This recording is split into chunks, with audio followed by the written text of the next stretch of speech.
Hello. Welcome to the Comics Experience Graphic Novel of the Month Club for the month of June. I want to thank you for joining us in these strange times. As you can see, my COVID beard, I shaved it down, so I'm like, well, that's these days. Our book this month is a really good book, and probably not one that's on many people's radar, so hopefully this will change this a bit. Our book is LANGOSH PEPPI, Fugitive Days by Veronica Post. And we are very, very lucky to have Veronica here via webcam from the wilds of Canada. Yes. I don't know why. Nice to be here. Yeah. Thanks for joining us. Thanks for joining us. Thanks for being here. My first question is, and has been, always will be, why comics? Of all the things that you could be doing in the world, what was it about comics that made you think, oh, this is what I should do to express myself? Well, I think it was just because it's something that I've always done. So ever since I was very small, I have been drawing comics, and I always have loved comics a lot.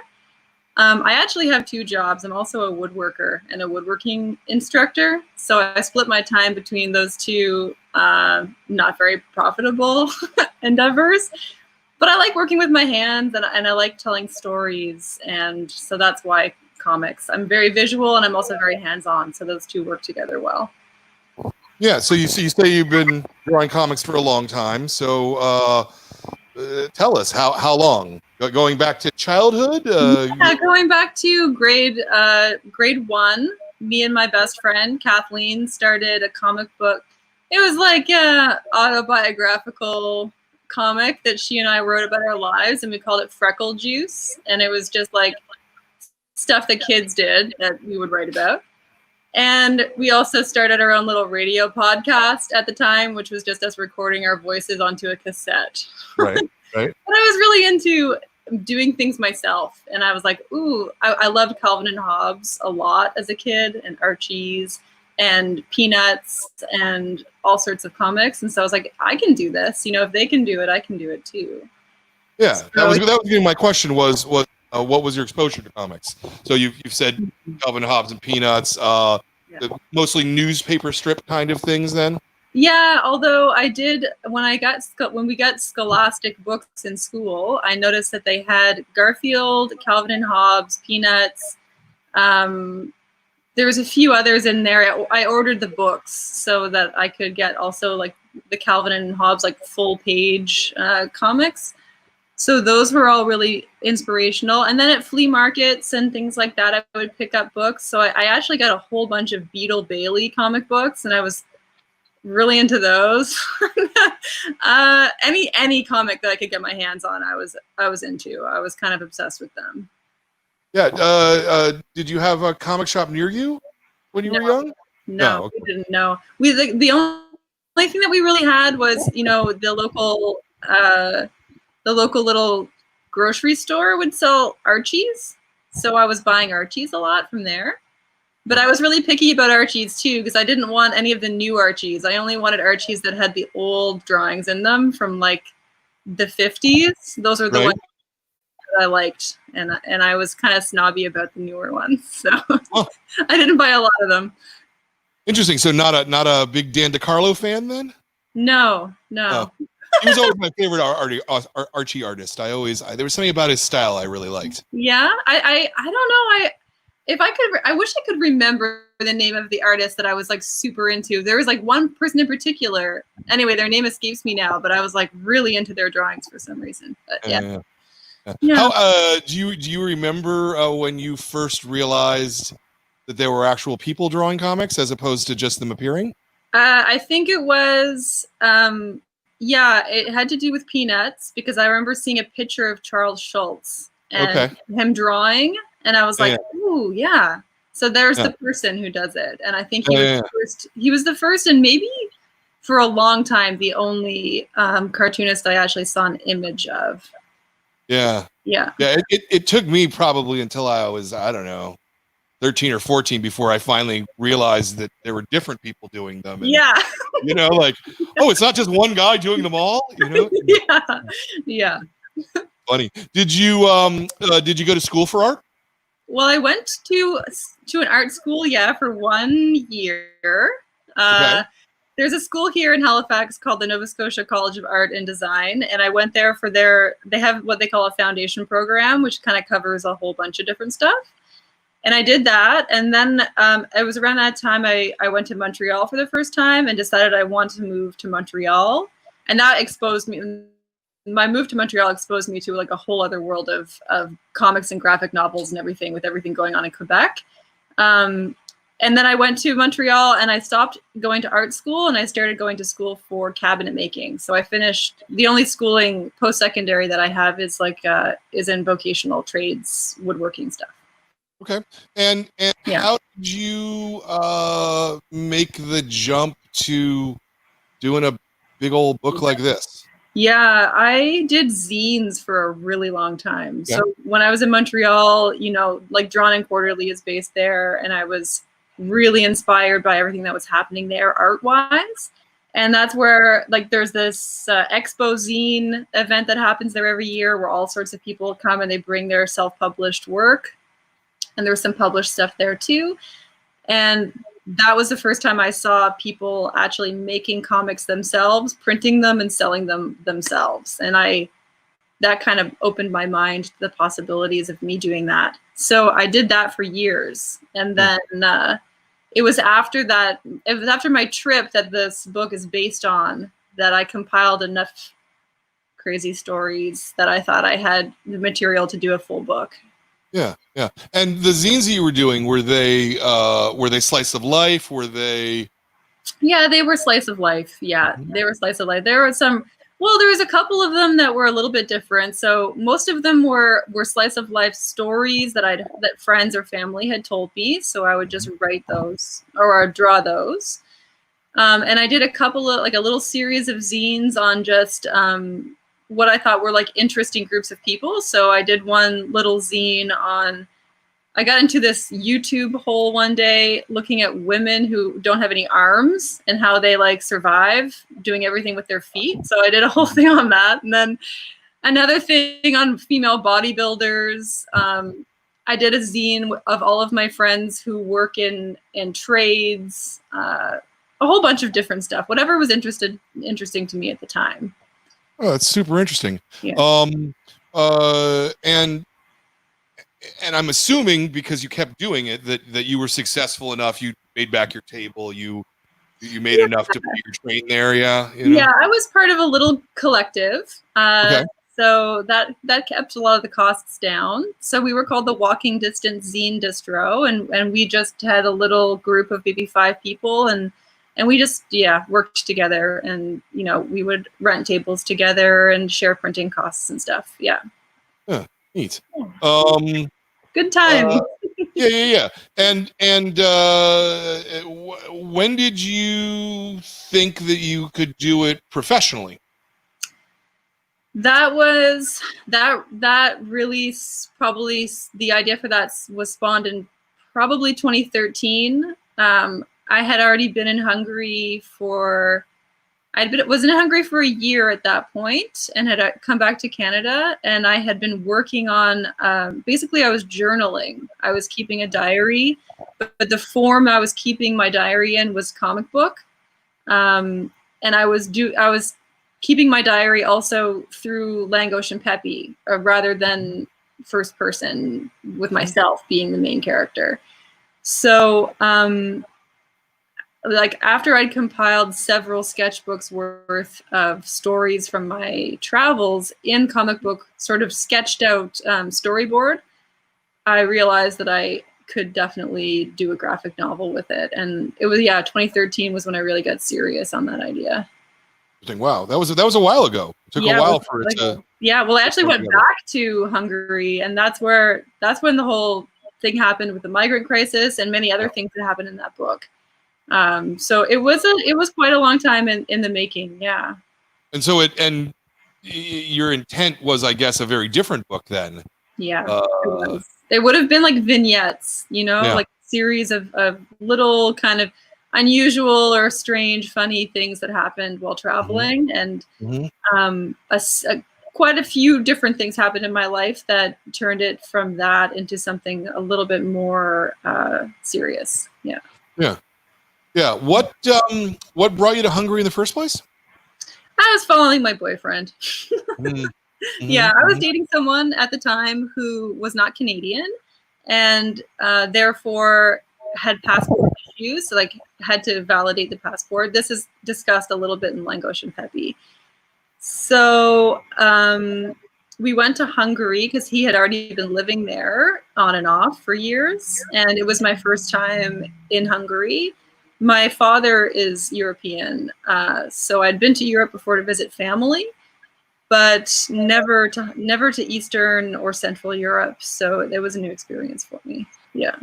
Did you speak any Hungarian or? I learned a little bit. Okay. I could get my way around a market or a store or something like that to just dealing with mostly customer service people. But I'm by no means can I hold a conversation in Hungarian. Right. It's a difficult language to learn. Yeah. Was it? What I mean, were you anxious about going to a country where you didn't have like the ability to communicate freely? Not really. Maybe if I had been going there totally by myself, I would have been. But I did have, like I said, I had my boyfriend. He'd been there before for several years. So we had like a network, a small but a really nice network of friends over there to spend time with. So I wasn't too nervous, no. Mm-hmm. That's good.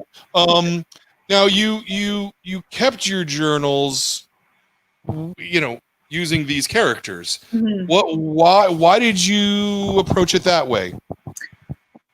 Because there's kind of a couple reasons for that. I kept a journal because I knew that there was so much going on. I was going to want to remember all of these little stories I would have forgotten about. But I'm nervous about keeping a diary because I find it a really embarrassing process. I'm sure I'm not the only one. It's like when I sit down to write a diary, I always have this kind of mortified feeling that someone's going to read it later and like laugh at me. Right. That's good. So I wanted to do it, but I thought if I do it with other characters, so not me, but other people who don't look anything like me, it'll make it easier for me to write this down. And it was fun too. Yeah, it was more fun that way. Yeah. The situation that Langosh is in is very different than what you described, in that he's a vagabond and he doesn't really have a fixed place of living and he's just living rough. Are your original diary comics that, or are they closer to your own experiences? Actually, they are the book is very close to my own experience. Okay. So when we were over there, the person that I was traveling with was basically a fugitive. Okay. One of the reasons why I'm traveling around so much. But it wasn't for anything serious. It's a long story, which I'm going to get into in another book, I think, as a quill to kind of explain the backstory to that. But we were doing a lot of squatting in abandoned buildings and pretty much traveling the entire time we were over there, with periods of stopping for like a month or two in a spot. Okay. Yeah. That's a very interesting experience, I think, for a Western person to go squatting across Europe. Yeah, I think it's at the time it didn't seem that weird because a lot of the people, well, I mean, I don't know if I could describe it as a scene, but the sense that I was there with somebody who had been doing that and seemed very comfortable with it, I was like, oh, I guess this is a thing people do. And then looking back on it, now that I'm older and wiser, I was like, wow, that was really weird. Yeah, no, I mean, it seems like just potentially such a dangerous situation. Yeah. Especially given some of the vignettes in the book. But we can talk about those some more. We actually we have our first question from a viewer, and anybody who's watching this, feel free to write your question out. We will ask them online. Skies Gray says, "I'm curious why there are so many subterranean spaces in the novel. Obviously, they exist in the region, but I'm curious if they serve some other narrative function. I'm so excited about this question because I'm really glad that it was picked up on. They do serve a function in the book, which is to say that all of the spaces that I go down into in subterranean tunnels, they contain vestiges of the region's past. So basically they're a symbol of, you could say, the subconscious mind of the region. So they're the past history of the region that's buried a little bit, maybe not so obvious to someone who's just walking around on the surface. So that's the function that they serve. At least to me, that was the function that they served in a narrative form. Yeah, were you conscious of that while you were encountering these things, or was this thing a thing you came to later? That I was conscious of it when I was encountering them, but it wasn't until later on that I decided that I was going to use them, purposely for that in the story. Yeah, makes a lot of sense. The you certainly encountered a number of interesting features from like the war and things like that. Are all of those true? Yeah, they are. I actually have some pictures here.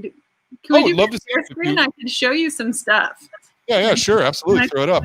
Click my share screen thing here and see if I can get this going here. Yeah. Okay. Can you see my screen? Not at the moment. Did you go over with her? Yeah.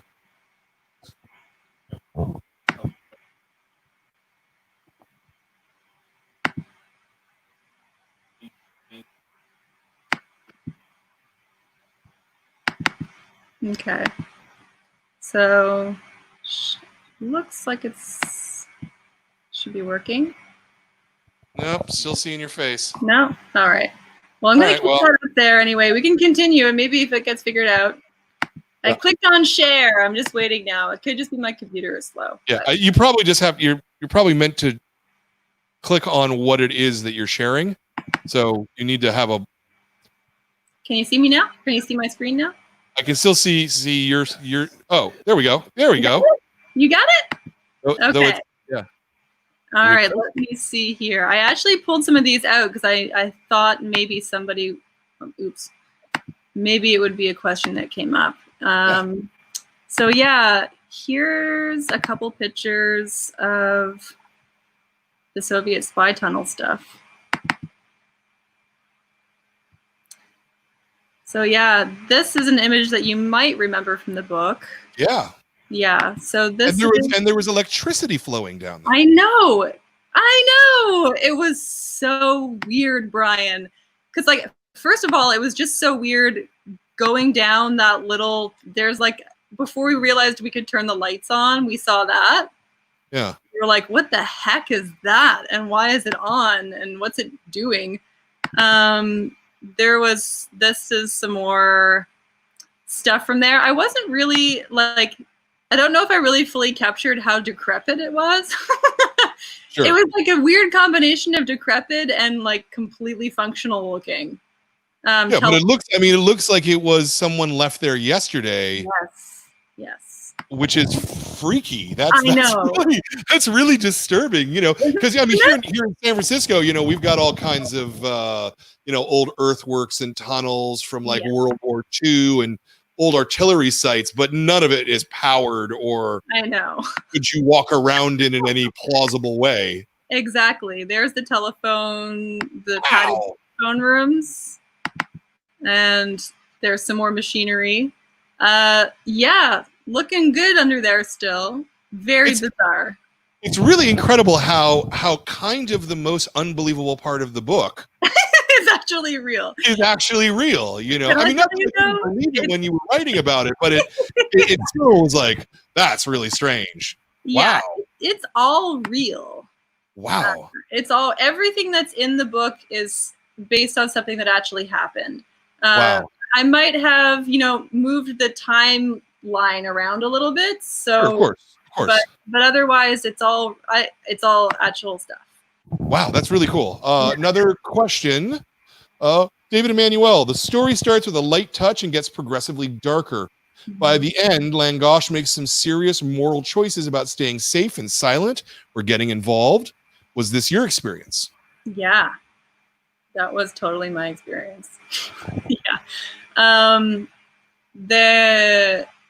In terms of the moral choices when it came to the migrant crisis and the refugees and everything that was happening there, it was a choice to get involved. And I didn't struggle with it too much personally, just because it seemed very urgent, but there was some moments where I was a bit scared for myself, just because I don't speak Hungarian and I didn't really understand a lot of the political context. I knew that there was some really severe pushback from the Hungarian government against the refugees. And I was a bit worried that by inviting refugees into my apartment, that someone might call the police on me and I might get charged with some kind of trumped up thing. That was a bit of a concern. But yeah, that is kind of how the trip went. It started out like a lark and then it turned into something dark. Yeah. Yeah. Yeah. No, it's heavy stuff. At that point, by the time you had an apartment there, were you there legally? I mean, did you have a status? Yeah, I was a tourist. Yeah. Okay. I had I had status. They do have the right in Hungary to stop anyone and demand a passport, and you have to have it on you. If you don't have it, you can go to jail for a couple days.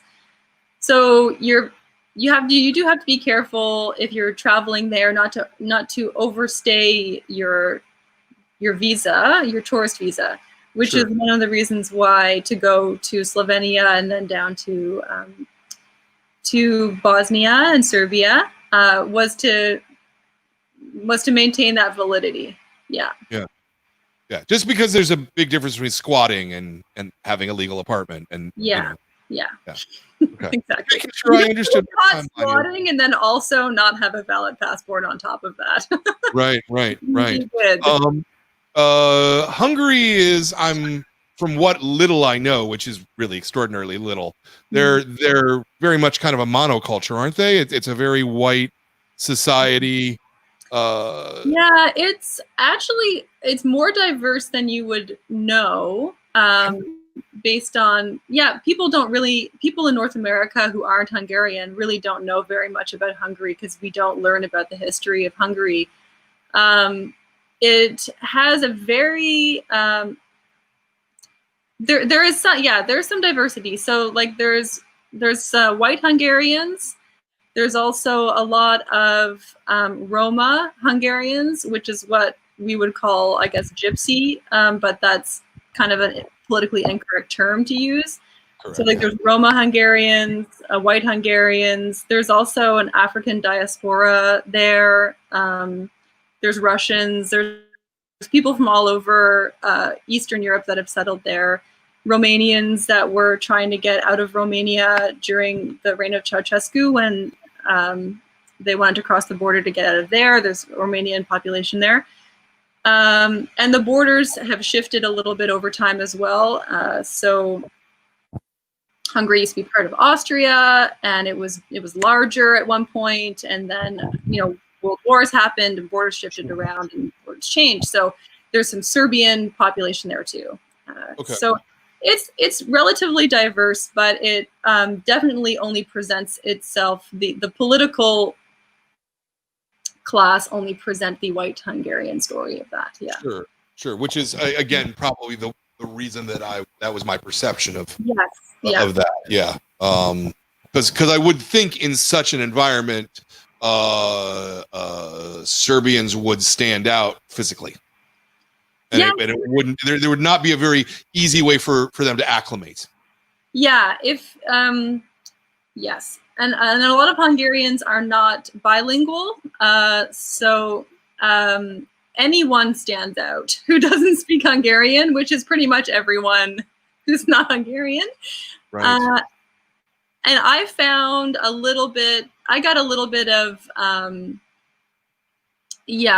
wasn't received in very friendly terms in some places that I went in Hungary, but that definitely wasn't the only. I also had very positive experiences there with people too. Sure. Yeah. Sure. Did you stay with your boyfriend through this entire? Yeah. We were process? traveling and living together the whole time. Yeah. Okay. Yeah. Okay. Yeah. Okay. We have another question. Forrest Bryant. Hello, Forrest. Langosh's past experience with police brutality in response to minor offenses is highly relevant right now. Was this just a narrative convenience, or was there a deeper intent in giving him this past? These are such good questions. Yeah, we've got some smart people. Yeah. Well, like people really, picked up on the major things. Oh. So it is very relevant right now.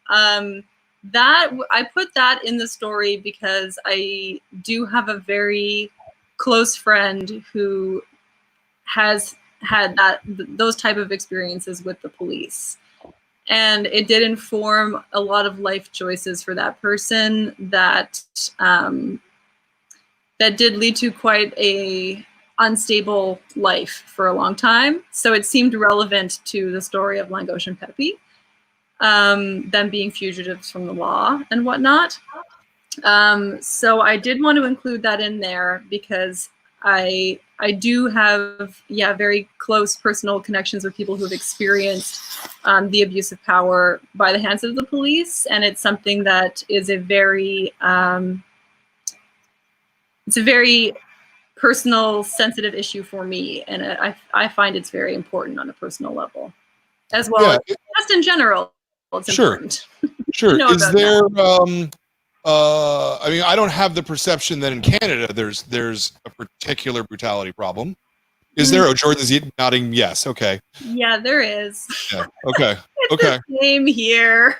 Okay, it's the same. Okay. Yeah. What do you think that we need, other than narratives like this that help us understand, to change as a society? That might be outside of your weight class, so that's fine to. Are you talking specifically about? Well, I guess it could just be about anything in general. So I think my book, the major themes in it are abuse of power is a big one. That's probably the major theme actually in the book. And so I think in terms of dealing with that on a societal level, I think we really need to look at our past in a very honest way and realize the way that we may be informing our current decisions based on what happened in the past. I think the past has, to a certain extent, traumatized us as a society, but also specific segments of the population more. And I kind of think that we make decisions based a lot of the time on a trauma response. I also think that privilege is a big theme in the book. Langosh has to face the privilege that he has, even as a person who, has problems with the law and is living a very, marginalized kind of lifestyle. Near the end, he realizes that he does have so much more privilege than the people who he's encountering who are refugees from the war in Syria. Yeah. So I think these are two big themes that as a society we need to talk about a lot more. Abuse of power and basically hierarchical structures in the institutions that we deal with every day, and the privilege issue that we have where people who have a lot of privilege don't want to acknowledge that, and they don't want to change that fact to share their power and privilege with everybody. Yeah. I see that, and it's interesting though, because in America at least the conversation has really come down to our racial past and the Civil War and the things that happened that came out of the Civil War, and it's it's interesting to me that these same things exist in other societies where they didn't face those same specific challenges, right? Which suggests to me that a lot of the systemic problems, and I'm just thinking this out right now, so I maybe I'm wrong about it, but a lot of the systemic problems in our power structure in America are probably exacerbated by those racial tensions rather than specifically and exclusively the cause of that. Did that parse the way I said that? I think I see what you're saying. So because in Hungary they don't have those particular things, and yet there's still obviously these are foreigners, they're strange and they're weird and we don't want them here, and you can't explain that necessarily. No, so I think what you're touching on maybe is to a certain degree nationalism. Yes. And how that is a narrative that ruling class, political parties will perpetrate in order to solidify power. And so that's definitely happening in America right now, with a particular ruling class, blaming the problems of America on minorities. And in Hungary, it's the same. They have a different history, and so it presents itself in a different way. But essentially, it comes down to a certain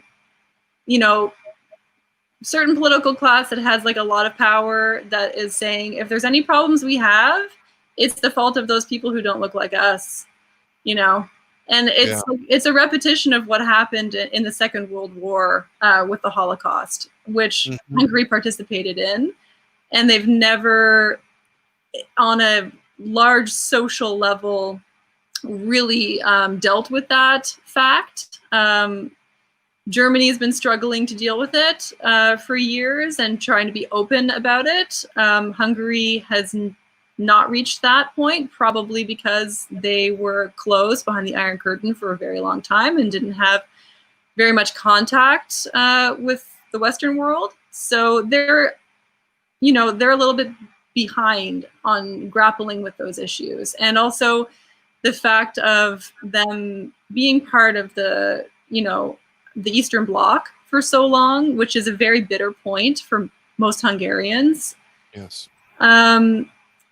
It has also increased this nationalistic, this drive to have a national identity, because they were part of the Soviet Union for so long, which they felt like their history, and they legitimately should feel like their history was taken away from them, and their culture was to a certain extent like kind of destroyed, and they didn't have a lot of choices. So now they have this resurgence of nationalism to a certain extent, which I can understand because of that history. But it has two sides. There's a very dark side to that, which came out. I don't have a problem with people being proud of their culture or proud of who they are. Sure. But that can be manipulated for political means, and often they will use people who are very disadvantaged as political pawns, which is what happened to the refugees. Yeah. Have you shown the book to people in Hungary? Have you heard any response from them? No. No. I sent it actually to a very close friend of mine for whom the character Yeva is based. So I mailed a copy to her, and I have yet to hear any kind of detailed response to it. I am very interested to hear what Hungarians will say about the book. I'm awaiting that, but I haven't heard anything yet. Interesting. Okay. Let's do another question. Sky's Gray again. Hello again. Can you talk about Yeva as a character? Great timing there. She wants to invite everybody in, and that kind of being welcoming seems reflected in her attitude towards experiences in general. Yeah. Yeva's she's based on a very close friend of mine, and I think she exemplifies a lot of characteristics that I wish I would see in more people in the world. She's courageous, she's fearless, she's kind, she's loving. She does not let what everyone else is saying just, you know, inform what she thinks. She kind of likes to get in there into, like, you know, all those little nooks and crannies and make up her own mind. She's very independent. She's a good soul. So for me, she was a character that represented kind of what I would like to see more of in the world. Yeah. Yeah. I know, that's fantastic. Yeah. How about Peppy? Yeah. Oh, I was just talking about Peppy. So I had a conversation with my friend Howard Chakowitz, who's another comic book writer. And he said something about Peppy that I hadn't even really considered. And he was like, I'm really glad that you made Peppy just a regular dog and not like a super intelligent dog that can talk or like understand everything. Right. And I think that I sort of did that semi on purpose, because I wanted, Peppy is like kind of like me. Like I was like going along with someone else on this kind of crazy journey, and I was scared a lot of the time, but I was trusting in my friend, and I wanted to, you know, be with him and give it my best shot and be a good friend. So I think Peppy is kind of is a symbol for me, and like innocence and maybe being a little bit naive, but trusting and wanting to be a good friend. Yeah. Yeah. That makes a lot of sense. Yeah. Did you I mean, because I maybe not obviously, but obviously the first thing I flash to is Tintin and Snowy. Yeah. Was that an intentional thing on your part at all, or is that just where it has to go? It's kind of intentional. I definitely, that was an inspiration for me, because while we were traveling, I was like, wow, because I love Tintin too. I mean, Tintin's problematic for some reasons, but I loved Tintin when I was a kid.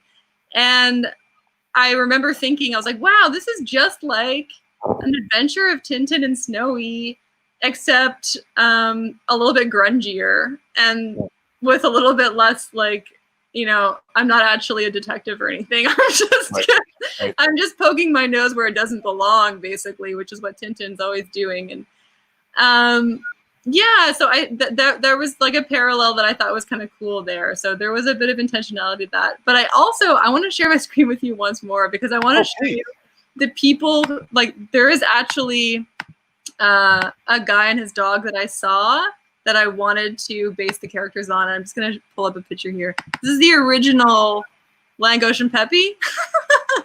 Oh, super cool. Yeah, this is just this guy. This is in Budapest. This is like in a neighborhood where I used to live. So this guy used to walk his dog around, and they were like best friends, and he would tie this balloon so that they wouldn't get lost when he was walking. That's really cool. So they inspired me for the two characters. And Erdeti GPS just means original GPS. So he always could find him. I love that. Oh, that's great. Yeah. That's great. So that's that. Stop that's very good. You you said that Tintin is these days a little problematic, and certainly there are books that you know there are not even really officially printed in America anymore. Yeah.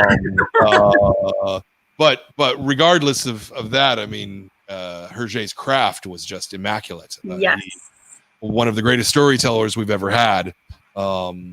And I think in a way that sort of journey around the world, even though it isn't slice of life, I think it really influenced a lot of creators who do slice of life stuff and do that kind of narrative travelogue. I can't say enough good things about Hergé as a craftsman, at least. Absolutely. As an artist as well, like just his style of drawing really inspired me a lot too. Yeah, absolutely.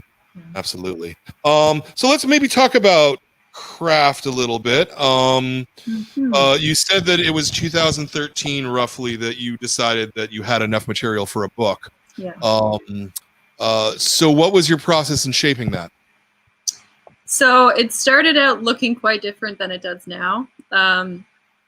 It was I still use the same tools. So I use a fountain pen with ink, liquid ink, and that's how I do my drawings. And then I use a marker to fill in the shading.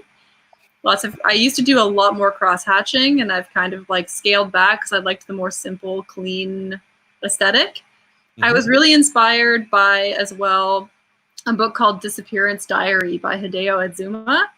And just in terms of story, a lot of the things in that book are similar to the content that's in my book, but I really like his style of drawing as well. It's really clean.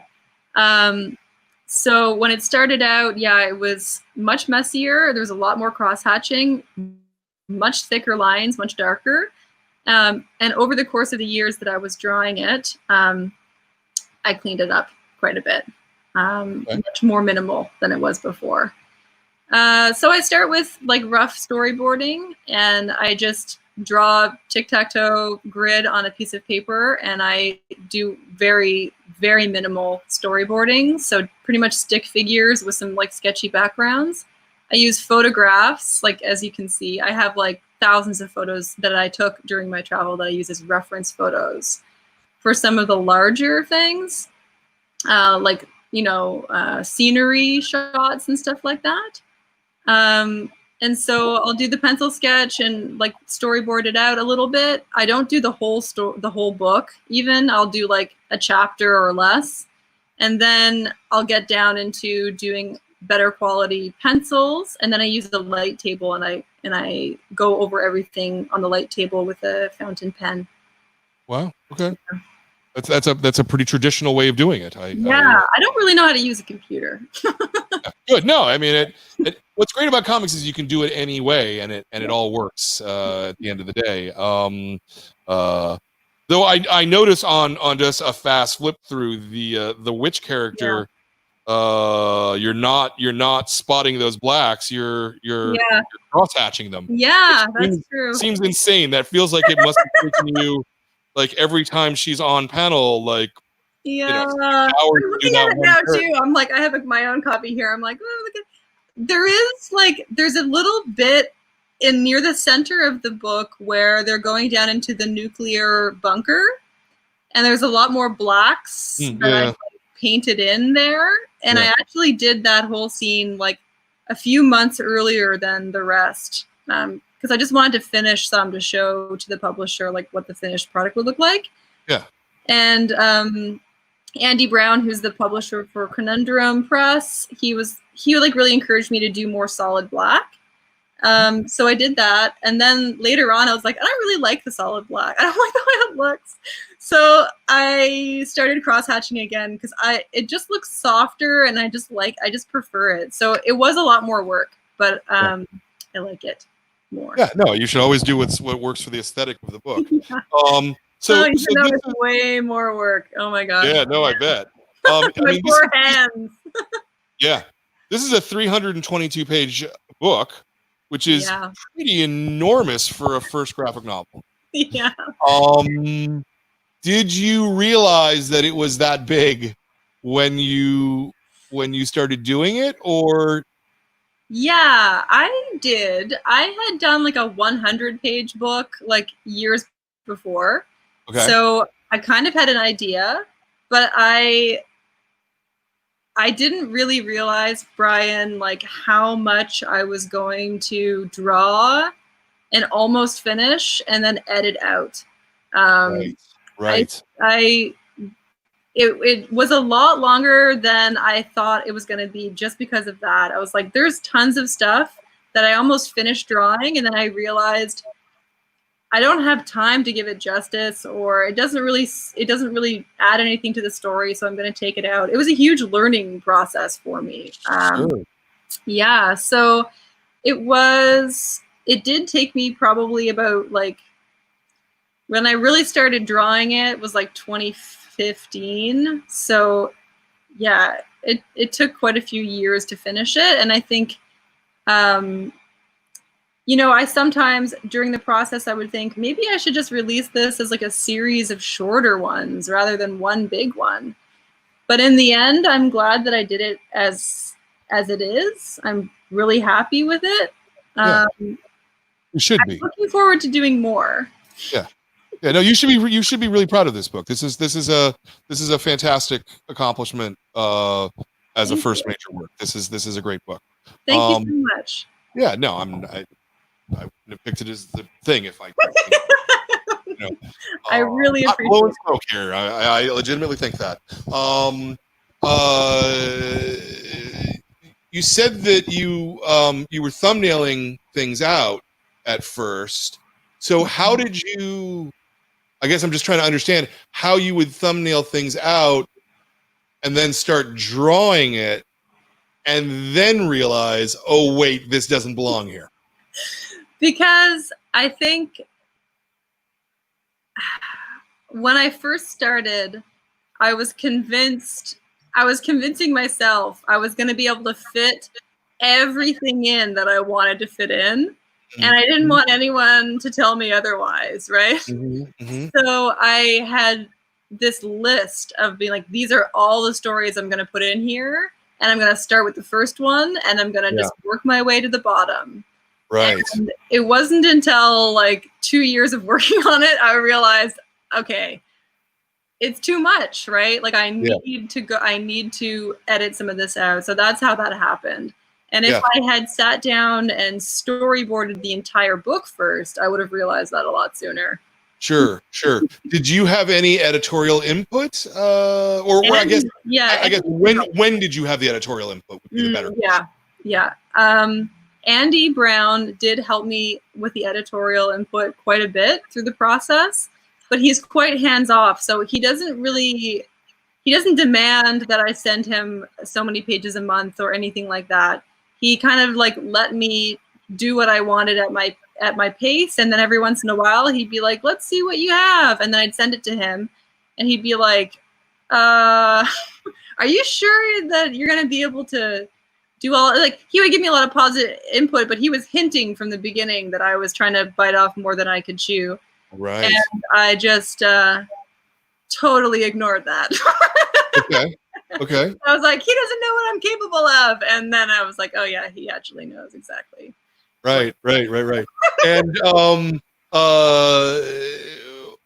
was it difficult to adjust on the fly like that?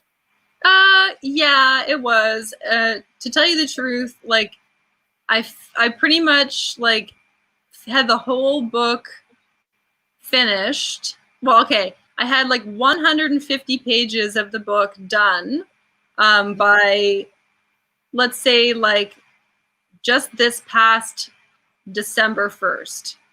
Okay.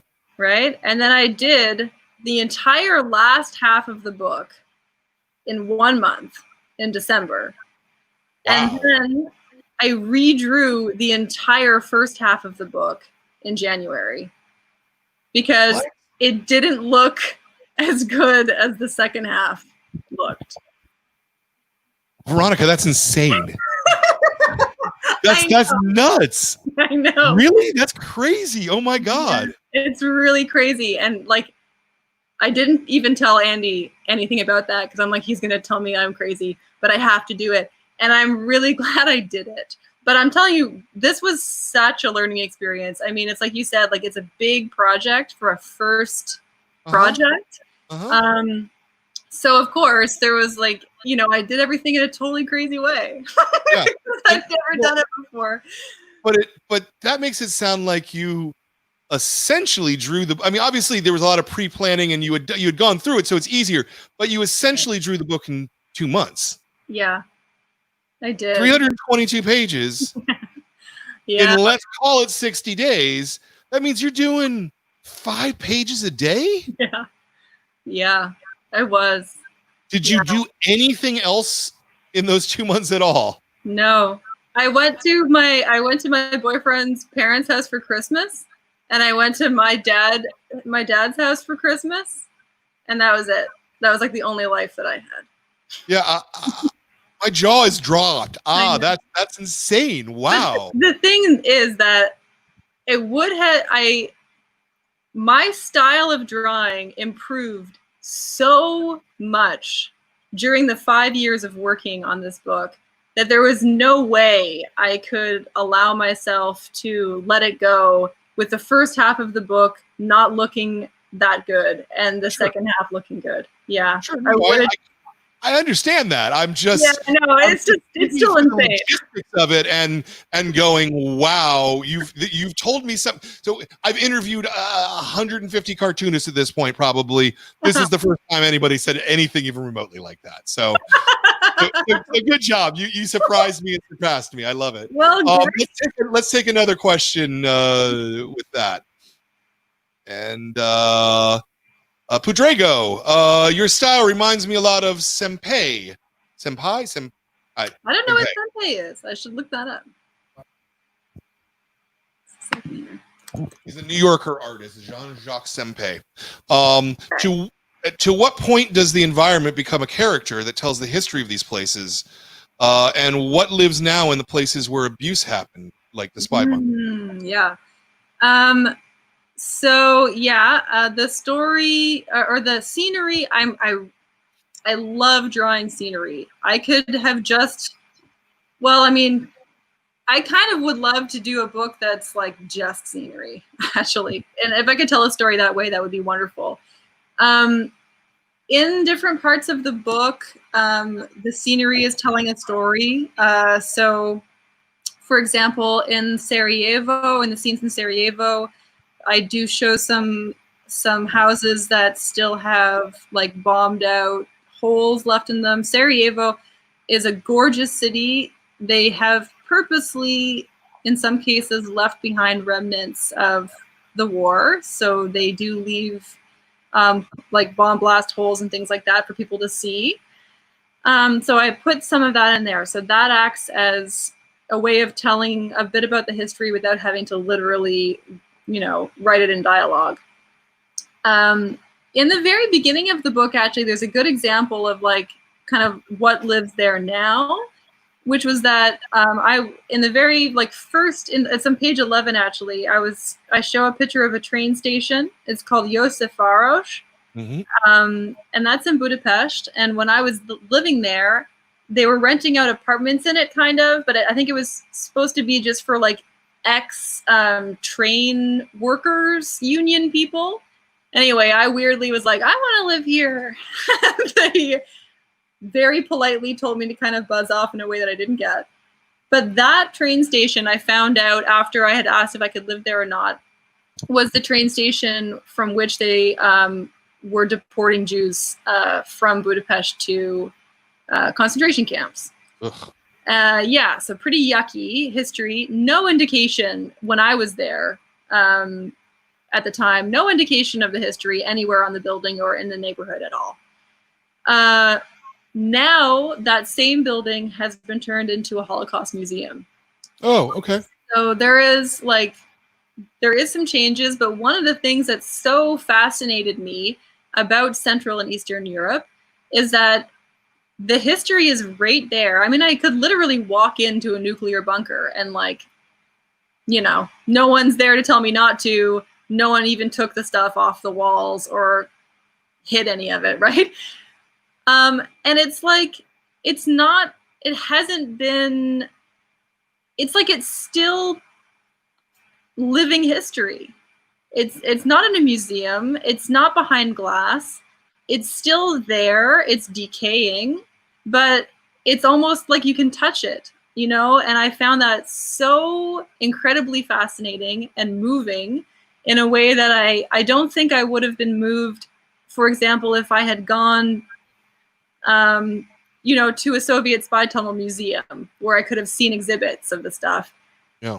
Discovering it and then actually like surprisingly discovering it without expecting to, and then, realizing on my own what it was had a huge impact on me. It just made a huge impression on me. And a lot of this stuff is still just there. It's just, it's just decaying in the ground. Yeah, it's interesting because again, this is a place that I might draw a line between what I would expect in America. When we have places like that they tend to be stripped to the ground at this point. Not just by the original government or the current government doing it, but by tourists and looky-loos going, "Oh, I'll just take part of this and take it with me," you know. And so that was what really surprised me the most about those bunker stories was that like any of it existed anymore, that it just hadn't been taken away by people to go sell on eBay or something. Oh my gosh, Brian, I would worry about that, you know. And I mean, I was never going to take anything out of any of those places or touch it. In the story, Yeva does take the nuclear posters out, which actually did happen. I mean, my friend still has them somewhere because she was like, they're just gonna get destroyed down here, which is true. So she took those with the idea of doing an art project with them one day, or like, I still fantasize about the idea of setting up an art gallery so that it looks and feels and sounds like an underground bunker, like cold and wet and damp and everything's falling apart and dark and no light, and you have to go in with a flashlight and then you discover the posters. I'm like, that might be kind of cool. But I mean, it makes me think, because when I landed in Europe, I started my journey there in Germany, in Berlin, and I went to see, you know, the Berlin Wall, and it's just like, it's such an important part of history, but it's like people are like selling trinkets, and it's like kind of tacky and sort of cheesy, and I just felt like the emotional impact that I wanted to have, I didn't have. And that's just me. That's, you know, other people might have a different experience, and that's totally fine. But for me, I had the emotional impact from stumbling across things like that I wasn't expecting, and being like, wow, it really was real. It wasn't just created or curated for me. It's there. Sure. Yeah. That's actually a really interesting observation. Is you know, particularly as Westerners, I think that we perceive things as created and curated for us. Yeah. And that it's all entertainment, and I think that's one of the reasons why people are able to dismiss some of the more horrific parts of history in America, because none of it feels real somehow. You know, there's a definite like exit through the gift shop kind of feel to stuff. Exactly. Yeah. Exactly. You you took a lot of photos, as you said, and you're working from photos in a lot of places for the architecture and aspects like that. Yeah. But Langosh and Peppi are both very, very cartoony characters. Yeah. Peppi maybe even to a greater extent, just yeah. Ears. The ears, yeah. Yeah. Is it difficult to have kind of two styles, or before we're snowy, here comes Peppi. Yeah. Do you approach it differently?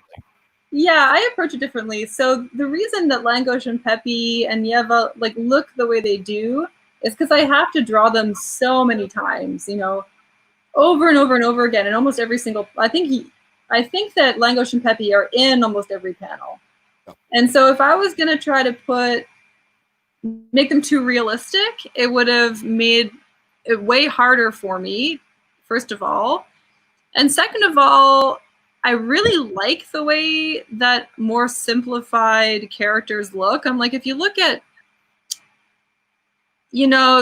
Peanuts, any of those characters, they're so simple, but it gets the point across. It gets the emotion across. And I really appreciate that. I think it looks good. So, yeah. And Tintin as well. It's like similar. Yeah. Sure.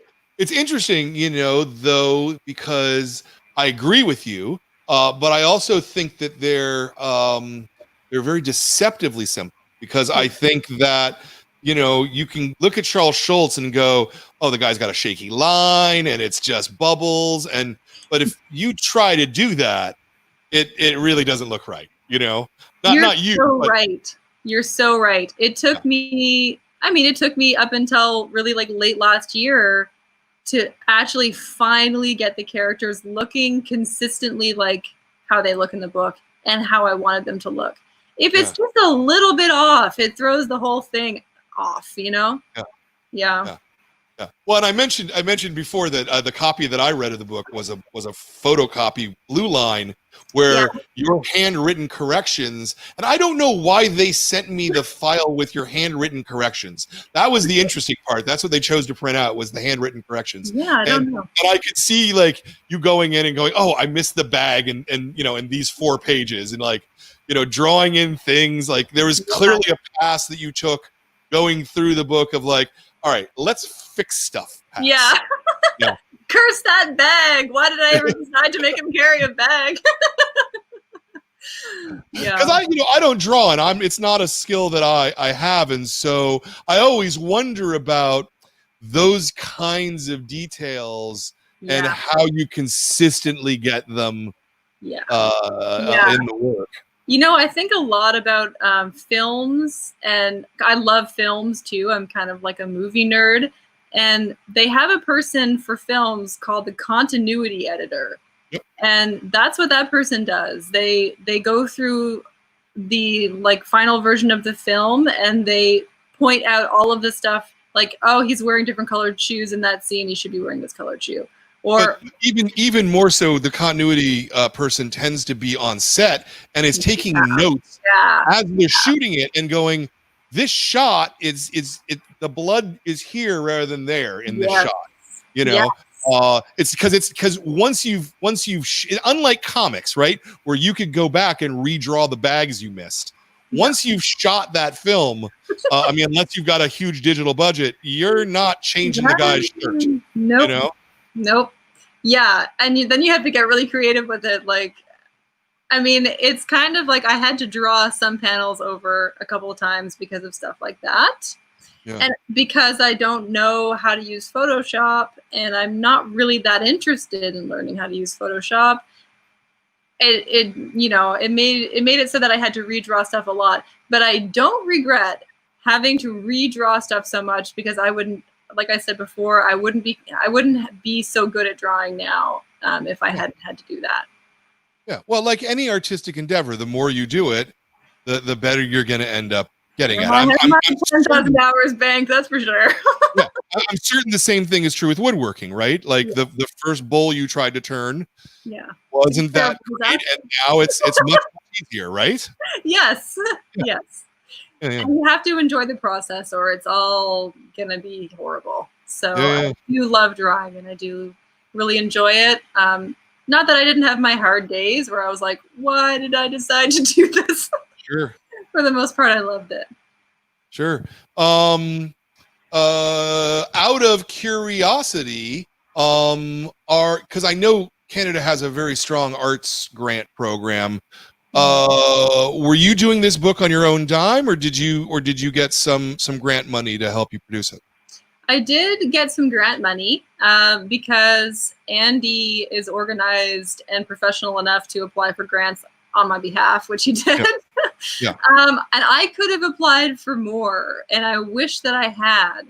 I don't know why I didn't. Like, when I look back on it, I think I just wasn't prioritizing it. I kept on thinking, like, you know, I'll be through it soon. There's also a rule for most grants in Canada that you can't apply for money for a project that you're currently working on.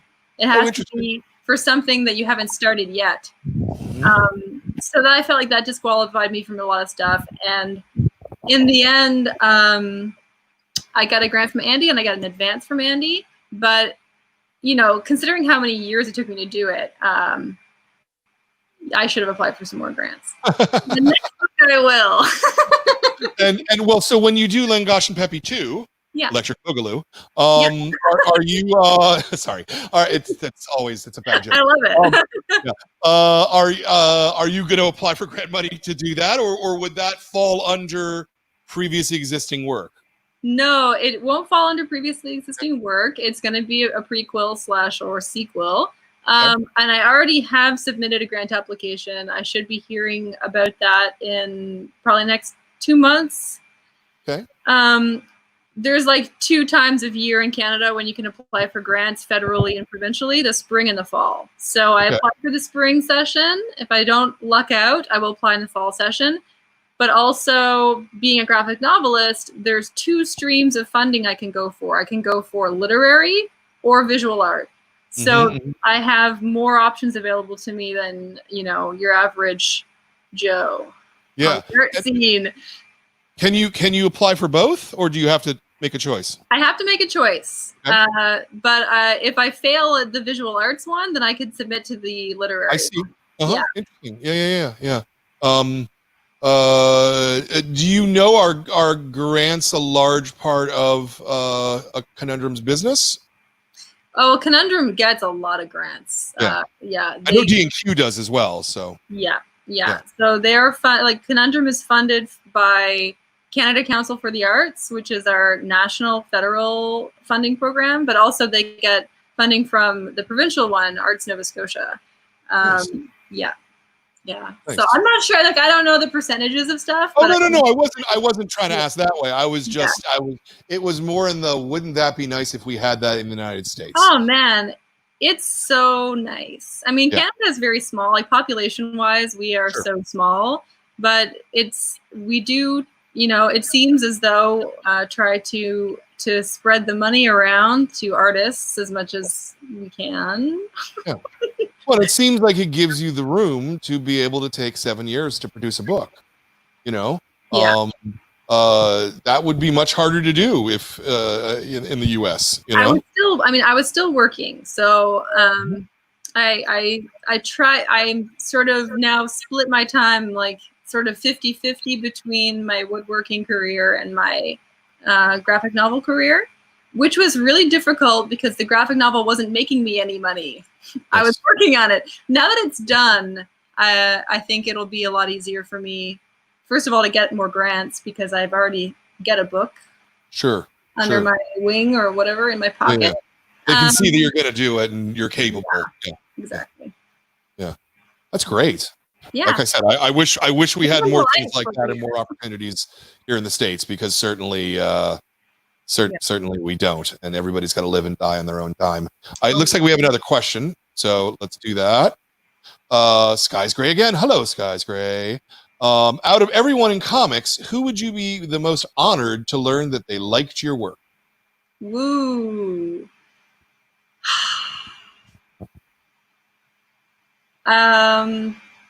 There's like a list. So because my main inspiration for this book was Disappearance Diary, if Hideo Izuma liked it, I would be very flattered. I mean, I love so many comic book artists. Adrian Tomine is like a hero of mine. He's going to be our guest either next month or the month after. I think it's the month after. What? Yeah. Oh my God. Yeah. I'm freaking out that I'm being interviewed by the same people who are going to interview him.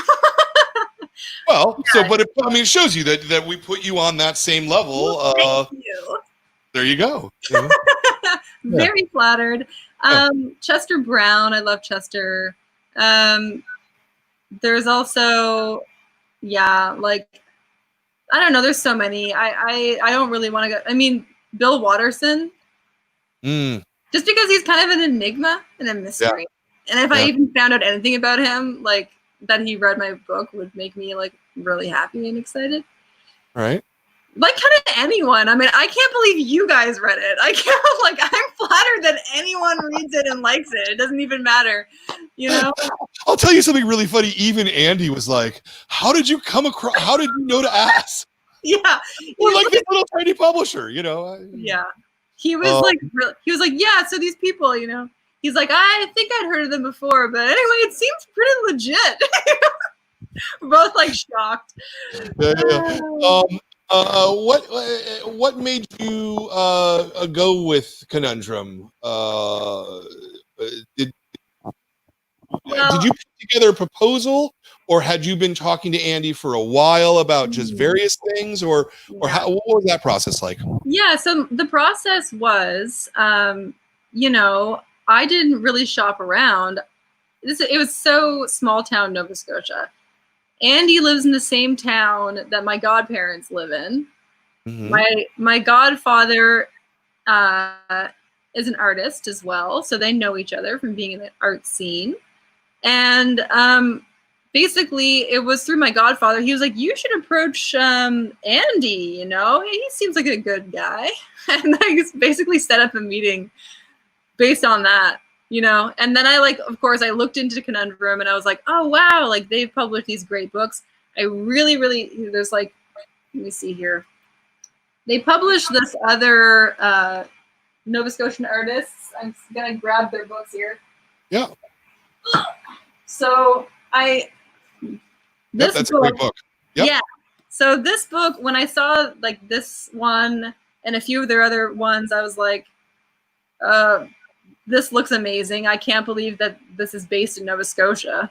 And then I have a connection to this guy. So we had a coffee, like we went to a cafe and got like, you know, like eggs and fries or something. And then I brought some drawings and we just talked, and Andy, on that first meeting said that he wanted to publish it. Nice. So then I was like, cool, I'm just going to do this. Yeah. Like I really didn't go in there expecting that he would be like, yes, let's give you a contract. When was this? Was this closer to 2013 or were you further? Oh, geez. So I got back from Hungary in 2015. This would have been 2016. Okay. Yeah. Okay. So you kind of spent 3 years gestating the book before you found a publisher. Yeah. Is my math there? Yeah. I started drawing the two characters in 2012, 2011. Okay. And by the time I actually met Andy, I had like 5 or 6 sketchbooks like full of drawings. And but just sketchbooks, like not the here's the bones of the graphic novel. Well, it is, I guess, the bones. Yeah, it was the bones. It was the bones, but it wasn't like I didn't have a script. I didn't have a storyboarded version. Thumbnails or anything, yeah. Yeah. And I think Andy jokes around about it being like, you didn't know what you were getting into. I was like, nope, I didn't. But well, I mean, that was part of what I was trying to get at, this being 322 pages as your first book. I mean, that's a really bold thing to try to do, you know? Yeah, good job. No, seriously, good job, Miss Post. You did very, very well here. You should be very, very proud of yourself on this. So thank you very much. I am proud of myself. I'm a perfectionist, and I didn't even know if I was going to like it when it was done.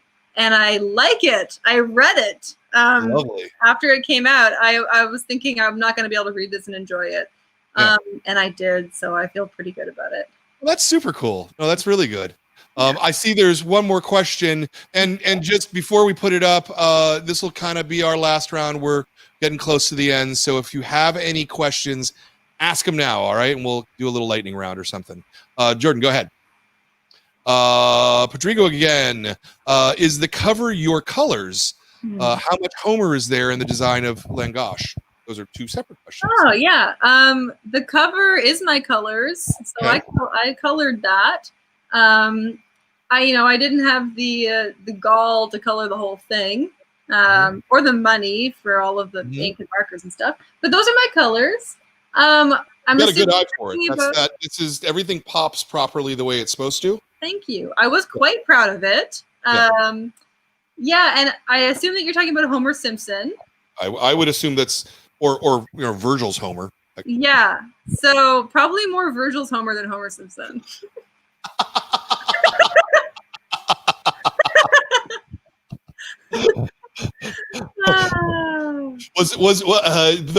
What were there characters that you were drawing from in the design of either of these? I mean, Peppi is pretty unique. I have never seen a dog that looked like that ever. With his commas for feet and his telegraph flags for ears. Yeah. There wasn't any particular characters. No, like when I first started drawing them, they didn't look quite like that. Langosh was a lot bigger, and he sort of slimmed down over the years. Peppi always pretty much looked like that, though. Okay, all right, very good. Go ahead, Jordan. Put it up. Next question. Hey, Seth. Seth Rosenblatt. I've spent a lot of time living outside the U.S., and I find it's often challenging to decide which experiences should be shared. Are there any Hungary anecdotes that you didn't include that you can share with us? Or are you saving them for the next book? Yeah, there's a lot of anecdotes that I could share. I mean, yeah, I don't know if I'm gonna share any right now, but I actually, you know what? I'll share with you an anecdote from Serbia. Okay. Just because I didn't really do much Serbia in the book, but I spent a lot of time in Serbia, so I want to go back there for the next book. So when I was in Serbia, I made a really good friend named Alexander, and he knew that I liked trains. Trains feature a lot in this book because I love trains a lot. And so he told me that he was going to take me on a ride on this old Russian train that they still used outside of Belgrade to go to a village. And I was really excited about like riding on this super old rickety Russian train. Yeah. And then we got out there and it turned out that the train broke down. So we had to go back home. And I was disappointed. And he told the ticket inspector on the train that was taking us back the whole story of how I wanted to do the thing and it didn't happen. And the ticket inspector, this is in Belgrade in Serbia, felt bad for me. He took me into the engine of the train. He cracked open a watermelon and some soda, and we ate watermelons and drank soda with the engineer and the ticket inspector. And then the engineer got up and let me drive the train. Oh, cool. I know. Super cool. That's super cool. Wow. That would never happen in the U.S. Oh, no. I was like, never. This would never happen ever in like North America. And he was just like, yes, you drive train. You move Serbia, drive train. I was like, okay. Oh, that's so great. I didn't even know how to drive a car. I mean, I'd never driven anything. I was like, these people's lives are in my hands. Anyway, I did good. Well, that's great. Well, no one died, so you must have done fine. Oh, yeah. I think the last craft question. I have two craft questions I wanted to ask you. One is the tones. Did you put the tones in as you were drawing the book, or was that a separate step afterwards? That was a separate step after. Okay. So I went back and I used markers to do that. So I got these. Really? Yeah, it was like a gray kind of Prismacolor kind of marker, just one shade of gray, like the latest one they had, and I just layered it. And at some point, I completely ran out of markers, and I wasn't done yet. And then I had to order a bunch of markers, and then some of them weren't quite the right shade. Anyway, there's a whole thing. I must have spent $400 on markers. Wow! But that's how I did it. And I like the markers because they evaporate really quickly. They don't wrinkle the paper at all, and they're like very consistent. So. Yeah, that's interesting. I would never have guessed that was markers. I would have thought that I actually would have thought that was something that you did on a computer. Yeah. Just because there's a very consistent not line, but a consistent tone for us. You know? I know what you mean. Yeah, you can't really. You can see it a little bit sometimes, like the where the marker lines connect. But for the most part, it kind of looks like an ink wash a little bit. Agreed. Yeah. Yeah, I'm happy with that. Was it because one of the things I've talked to about some cartoonists is, they go through and they draw the book, and then they go through and then they ink the book, and then they go through and they color the book, and it's like by the time you get to that third step, it's like you've been through the book so many times. It's frustrating, or is it fun for you to do something that's very different than the other steps? I loved the process of shading it. For me, it was so fun because I like the way the drawings look just black and white with no shade. But then when you add the shade to it, it just makes it pop. It brings it out. It brings it to life. It was so much fun for me, and it's so different from using the pen and ink. Like that, I got bored with after a while. You have to be so precise, and like if a little drop of ink goes wrong, it's like the end of my day. But the marker was really forgiving and really fun, so I loved it. Yeah, and then my other question was about lettering. To my eye, this looks hand lettered. Yes. Yes. Hand lettered. Yeah. Very good. Okay, yeah, that's what I thought. But you never. Some people can have fonts that made it work. It was this a challenge for you at any point? Yeah, it kind of was. It kind of was. That was a challenge keeping that consistent, and also I'm kind of a terrible speller. So that was a thing too, where I was having to like kind of spell check myself as I was going along. I'm sure I made some mistakes in there. Dialogue did not come as naturally to me as the actual storyboarding and the drawing. Yeah. I stressed about it a little bit. I was like, I'm not sure if it comes across as natural. I want to get the accents in there, but I don't want it to be confusing to people because, the people I was hanging out with, you could barely understand them most of the time. So I'm like, I had to kind of come up with a version of an accent that you could still understand, but it came across as an accent. It was a little hard. Yeah, so that part was probably the dialogue was one of the more challenging things for me. And was that a separate pass? Was the lettering a separate pass, or were you doing that as you were building the pages? I just kept it in pencil until the end, and then at the same time that I did the markers, I went over and I did the lettering. Yeah. Okay. Yeah. Okay, but you had the general sense of where the balloons were, and the balloons were there. Yeah. With a penciled in. With a penciled in letter. Okay, I see. Okay. Yeah. Mm-hmm. Excellent. Very good. Well, I think I have two more questions for you, which would be number one, if particularly in the position where you are, this is your first long form, 300-page work. What would be a piece of advice or the piece of advice or a couple that you would give to other cartoonists considering doing a work of this breadth and length? So, first piece of advice is that you can do it. Mm-hmm. You got to believe in yourself. And I always try to put up my best panels and my favorite drawings. I pin them on the wall in front of me just to remind myself, that I should feel good about myself and good about what I'm doing. Yeah. Schedule in time to just relax. Yeah, and if you can, budget in massage therapy because it's really hard on your body. Yeah. Sit at a desk and draw that much. So keep that in mind. Try to do some stretches for your hands and your arms and your shoulders and stuff just to keep yourself loosened up.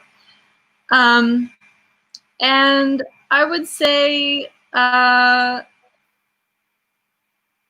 you're going to make a lot of mistakes along the way, and you're going to go through moments where you have an existential crisis about it, and you might be really afraid of what people are going to say about it or think about it when you're done. And just don't worry about all of that stuff. I mean, I know it sounds easy to say that, but put that out of your head as much as you can and just do something that you think is good. Don't worry about what other people are going to say. You don't have to publish it. If you finish it and you think it's totally terrible, just sit on it for a little while and think about it. But it's try to keep your inner critic your voice, not somebody else's voice. Sure. Yeah, I guess that's my advice. Great. Yeah. Well, and don't be afraid to redraw half the book. Yeah, and then you just have to redraw the whole thing in a month, and it's no big deal. That's my favorite story of any of these. I swear to God. And then the last question will just be: do you have anything to plug? I mean, are you obviously book 2 is not coming out anytime soon. Yeah, it'll be a few more years for that probably. Okay. I want to plug just Conundrum Press in general.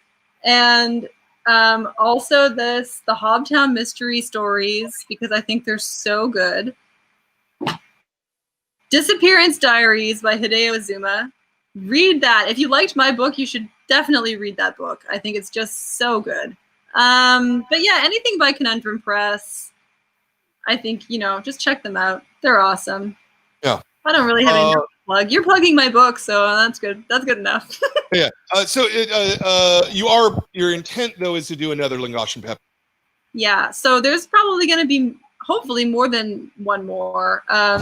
There's going to be a prequel to this, which is going to be a longer term project, which is, it is timely, but it's going to be a lot about police brutality and stuff like that. Focusing more on his backstory. The one I'm working on now is like other stories that I couldn't fit into Fugitive Days that have to do with Serbia and Bosnia a little bit more. And then there's going to be a Langosh and Peppi Go to America. Nice. Because I used to hop freight trains. So in the States and Canada. So I want to write about that and my experiences in the US and North America and Canada and stuff too. So there's a lot of. So it sounds like you've got like 3 more books at least. Yeah. At some place in your brain. Yes. Nice. Yeah. I very much want to see that, and I very much want to see your progression as a storyteller and a cartoonist over the next couple of years, because with this as a first work, such as it is, I can't imagine it's going to be anything less than astonishing. So yeah. I really want to thank you for this work, Veronica. I thought it was really powerful. I thought it was really timely. I thought that we're lucky that we're in this place and time right now that something like this resonates to the extent, and we're also probably in a horrible place that this resonates as much. But the timing, somehow you worked your timing out fantastically on having this book come out now, because it's timely and it's wonderful. And it's smart and it's clever, and if you're sitting at home and you're like, I want to read something good, I would thoroughly recommend Langosh and Peppi, Fugitive Days by Veronica Post here. Thank you so much for your time tonight, Veronica. Thank everybody for watching. I want to thank Jordan for running the show. I want to thank The Beat for being our sponsors. I want to thank my wonderful staff for putting up with my nonsense and trying to run a show in the middle of the comic shop is somewhat open. And again, especially I want to thank Veronica for this incredibly good book and for being such a great a guest tonight and answering so many questions in such an interesting fashion. Thank you. Absolutely. It was my pleasure. It was so much fun. I really enjoyed it. Absolutely. Next month, I don't have a copy of it in hand, but next month's book will be very different, very, very different than this. It's a biography of the Grateful Dead by Noah Van Scriver. So I don't think you could get a book that's like more opposite of this one. So that's really cool. And so look for that as the July book. And until then, we will see you next month. Keep reading comics because it's the greatest art form of all. Thank you so much and have a fantastic night.